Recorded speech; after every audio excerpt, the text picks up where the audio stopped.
Hi everyone, welcome to Violet's Handmade Story. Hope you're all well, and welcome to my new subscribers, and welcome to my long-term subscribers also. I thought today I would talk a little bit about how I got into art journaling and art in general, and hopefully it resonates with some of you. I've not had any formal art training, so hopefully you'll find it interesting. And as you know, if you've been watching my channel, that I don't face the camera when I do any artwork or anything, so as I'm talking I don't really think it's nice if you're sitting looking at a table. So I thought I'd do a little tutorial while I'm talking, and I thought I'd do this one. This is using rock salt on watercolour, and it creates a lovely sort of night sky galaxy effect. And also I'll show you how I did these little planets too on the lift off technique, so you'll see two different techniques. Now I've done this this particular one using the Schmink watercolour set, which are a very good pigment, very intense colour. And I've also done it using the Arteza water-soluble pencils. Now, I did that one and completed a picture with that. I thought I'll show you the difference, because that's more of a pastel-y effect. And I don't think the rock salt reacted very well to that. So I do prefer this one. But I'll show you that one too. And as you can see, it's in my journal as a completed picture.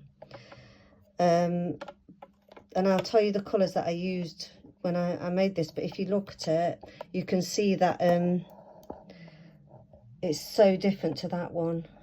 You can see how the rock salts reacted to the water. It didn't react as good as I thought it would on this one, although I'm happy with it. It's very pastel-y in colour also.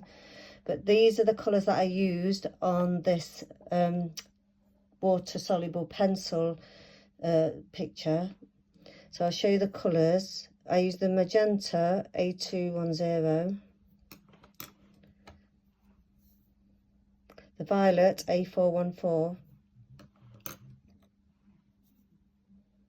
midnight blue A515,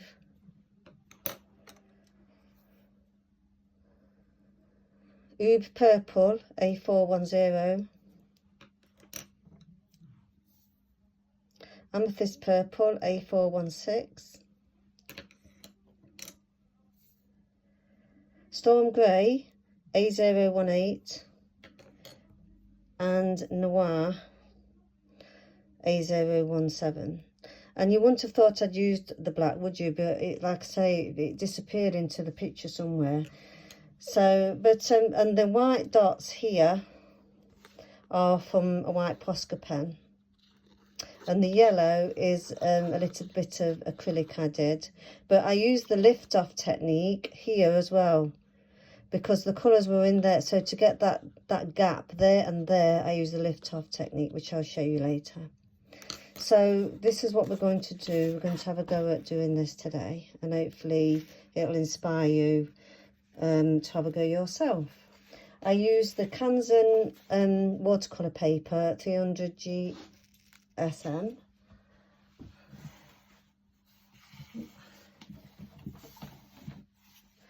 Which is this one.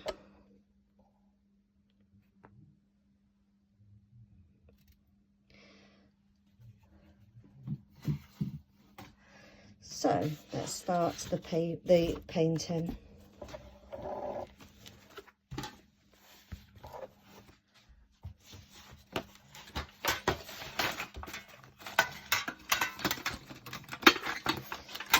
This is what the Schmink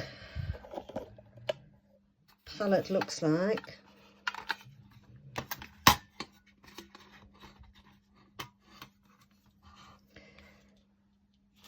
And I'm going to use the colours in this palette. I'm going to use, I've made a swatch, so the Ivory Black 780. I'll probably use 494 Ultramarine, 492 Prussian Blue, and 244 the Cardamom Yellow, and a little bit of 353 carmine and maybe 474 violet. So we'll have a look and see how that works.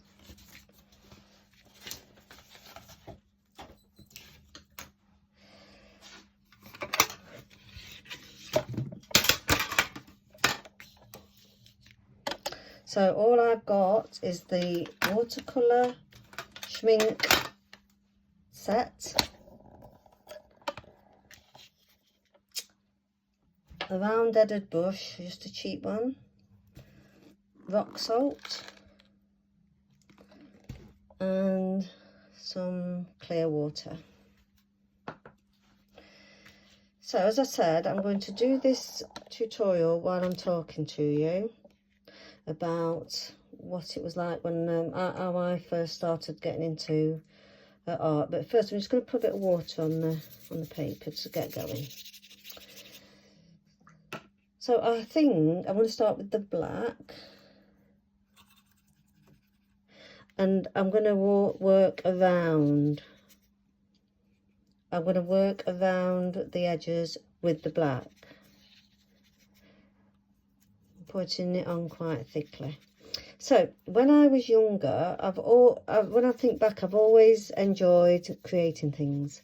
I've always enjoyed using felt tip pens and crayons, glue, and I used to collect things a lot. I used to collect feathers and leaves, and I was in the brownies, so that sort of encouraged me to collect things.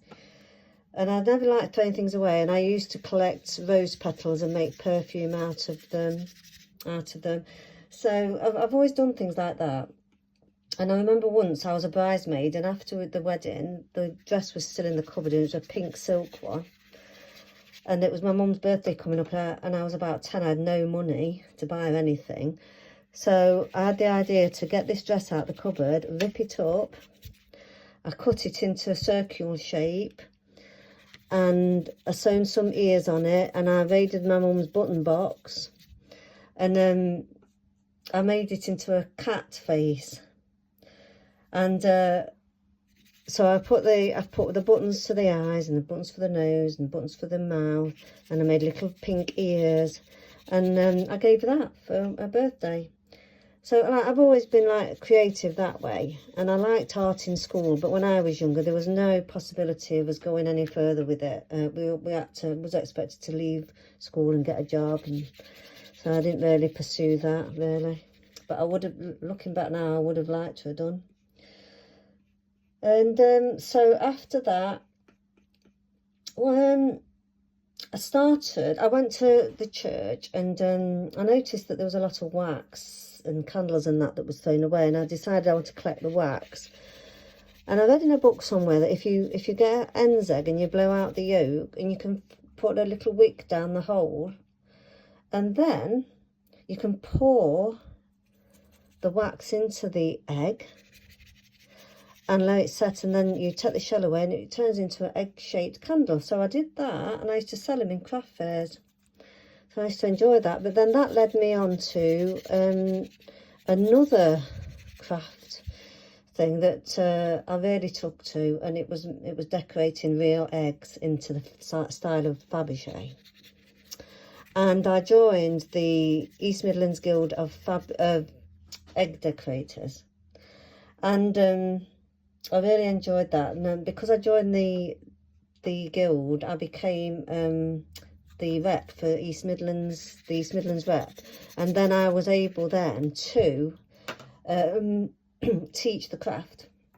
And so I set up little classes, and I taught, and I did exhibitions, and I sold quite a lot, and I really enjoyed that. But then life gets in the way. I've got teenagers, I had a new job, I was supporting my husband in things, we moved house, and it just got, you know, I just didn't have the time to do it anymore after that.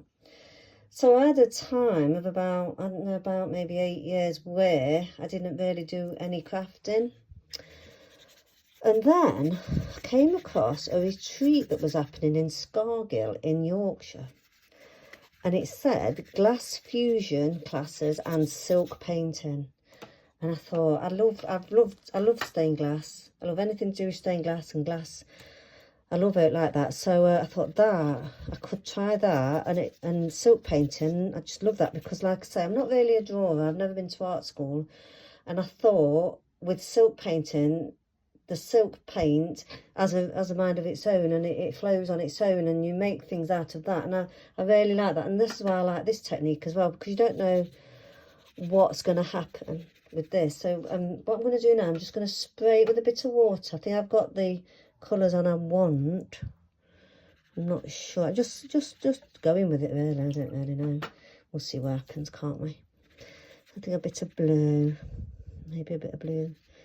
So I'm going to go a bit of blue there. And so off I went to Scargill in Yorkshire, and I stayed for about 3 days doing glass fusion and silk painting. And something amazing happened from that, and I'll tell you in a minute. I'm just going to spray this with a bit of water. As you can see, that reacts totally. So I'm going to put some rock salt on now. So let's see how we go. Ooh, didn't mean to do that. So let's sprinkle it. I thought, put it like that. Doesn't really matter. So obviously you won't chuck all your rock salt all over your painting, but still. So let's see, I'll get a bit more. So what I'm going to do now is I'll let this dry. So while it's drying, I'm going to talk to you about the rest of what I was going to say and something else. So just put that to one side.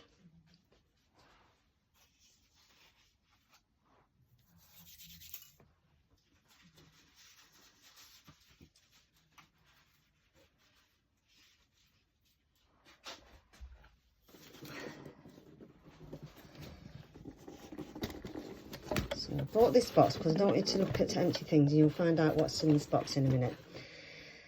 Yes, so then I'm letting that dry now and see what happens, what the effect will be with the rock salt. So I went to Scargill to do this retreat, and I really loved the glass fusion side of it. And I made quite a few things there, and I'm going to take the camera across to what I've made that's on my wall, so bear with me.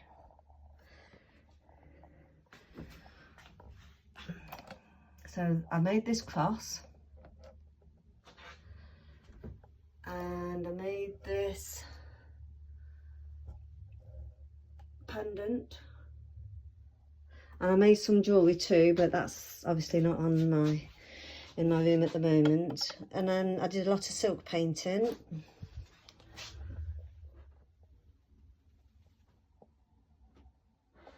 That's one of them. And I used to make little cards with silk and sold them, and they did quite very well. But while I was there, because it was a Christian retreat, we was all anointed with oil, and it made me feel as if I need to tell people about what I've learned. I can't just keep it to myself. So when I got back, I started up a craft group called Something Beautiful. And initially it was in my dining room, and if we did any bigger projects, we used to use the local community centre, and it was quite well attended. And so in that craft group, we used to have guests, and we had a lady that did felting. Somebody did crochet. We had Christmas decorations. We had flower arranging. And then I did my silk painting. I couldn't do the glass fusion because I didn't have a kiln, but we did glass painting. And it was really good, and that sort of sparked me then to keep doing crafting, go back to crafting. And while we're waiting, I'll show you the eggs, actually, what I made. I've got a few here. So this was one of the eggs. This is a goose egg.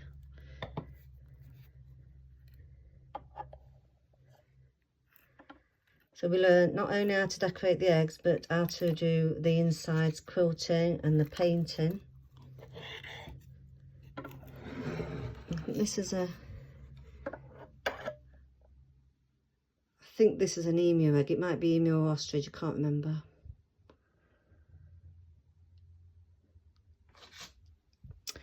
Like I said, I don't do these anymore, but I can't get rid of them. I save them. This is just an oh, it's a goose egg, a very small goose egg. You can't use hen's eggs for these because they're not strong enough, and you'd be surprised how strong these eggs are.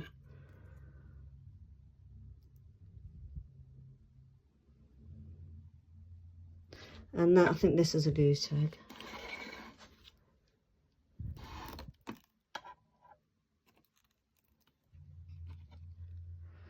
Yeah, so I really enjoyed that craft. But like I said, I don't do that anymore. I had a drill. I used to use a dentist drill to cut them out. But I got rid of all my equipment when I moved house. So anyway, so that was that. But then, I don't know if you're in the UK, you'll know about the Brexit referendum. In my job, we all had a day off on that day to vote for Brexit. And I remember that day because I was looking through craft magazines and I saw Graphic 45 papers, and I thought I've got to get them and use something with them because they were absolutely lovely papers. And I made a little photo album, and my friend saw it in my job and she asked me to make one for her daughter's birthday, so I did that. And then another friend asked me to make one for a newborn baby, so I did that. And then it sort of grew, and then I started a shop on Folksy and started selling on there. And I had a really good experience with Folksy, but then I decided to move to Etsy because Etsy is such a bigger platform than Folksy, and I made a lot more sales on Etsy. But from the photo albums, that's when I started to think about doing journals, because I've always had a love for old books, and I had lots of old papers and books and things, and I thought I could use these up by making journals. And so that's where I started to make junk journals, and I learned how to sew the signatures in and everything, and it did really well. And so that's where I am today. I think I prefer making journals. I do this art, what I'm doing now, in my journal, my art journal, but I don't sell. There's a few paintings on my shop, but I don't really sell any art. I prefer to make journals for the shop. But I just thought today it'd be nice to do something different. Now, while it's still drying, you can use a heat gun on it to speed it up, but it's best left on its own. But I'll show you the progress at the moment. So as you can see, there's some reaction with the salt. It's quite exciting because then you just don't know what's going to happen. There's some reaction going off there. What happens is I think the salt sucks in the paint and then it makes these patterns. I mean, I don't want the video to go on and on, but if we waited for it to dry and then I did something with the picture, that would be a long video. But maybe I might show you what I did with the picture on another video. We'll see. So I hope you enjoyed that little story about me. But the next thing I want to talk about is the journals that's coming up in my shop soon. I was clearing if you've seen my last videos, you'd see that I had a bit of a clear out with my craft room. And I had a box, I knew I had a box, full of some Alice in Wonderland ephemera that I'd had from when I last did Alice in Wonderland journal. And that was when I was in Folksy, so that was a while ago. And I kept all the bits and bobs, and they're in this box. So, in this box, I have got lots of lovely pages that I could use in another journal. So I'm going to so these are going to go in a Alice in Wonderland journal. Now I think I've got enough free journals here. So that these are like little pockets and things and envelopes. So I've got all that I can use. I've got these that you can make into bookmarks and page tags and all sorts of things. And I actually went to Oxford and went in actual Alice in Wonderland's shop. Now this, I think her name's Alice Riddle, you'll have to correct me on that, I'm not sure, but the real Alice, who the book was based on, lived in Oxford, and she used to frequent this little shop to get her sweeties. Now this shop is now just sells all things Alice. So I went in there and I bought some things for my journals, and I got them in this little bag. So I'm going to use these bags. I've got about 2 or 3 of these that can go into the journal to put things in. And I've got lots of little gems, charms, book tags, Drink Me. I've got loads of these cards that it's just not getting used, so I want to use them in journals. Little card, I've got clocks.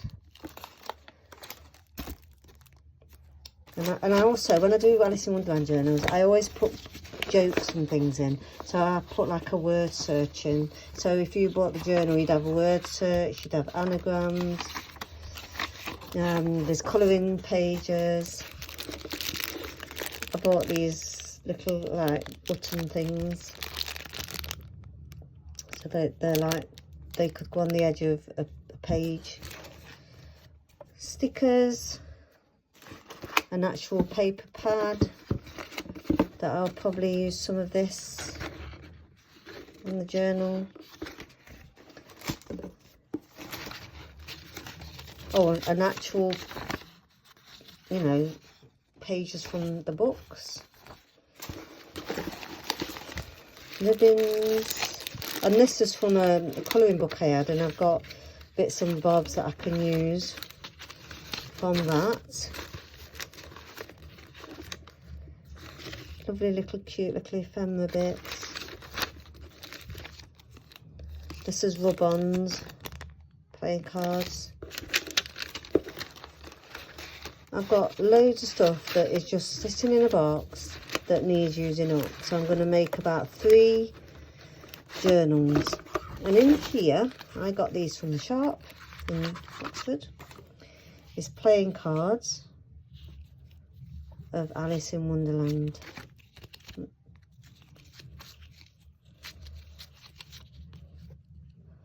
And also, I haven't got them here at the moment, I've just remembered, I've got some stamps. The vintage pattern way of stamps from Alice in Wonderland that I can use in my journal. So I think I'm going to make 3 Alice in Wonderland journals, and probably be in my shop maybe just before Christmas once I get cracking with it. So that's the other thing I wanted to talk about. But then let's go back to the tutorial.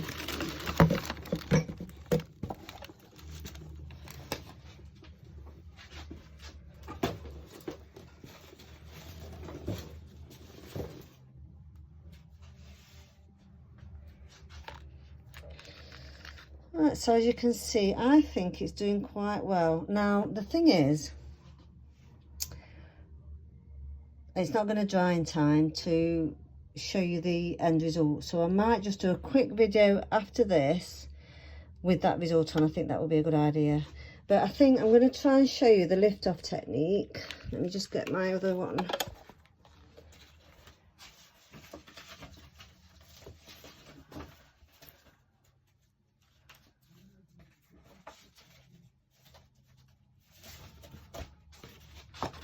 I'm not sure whether it will work on here because it's dried, but we'll see. So what I do is, I think, I want to make a planet shape.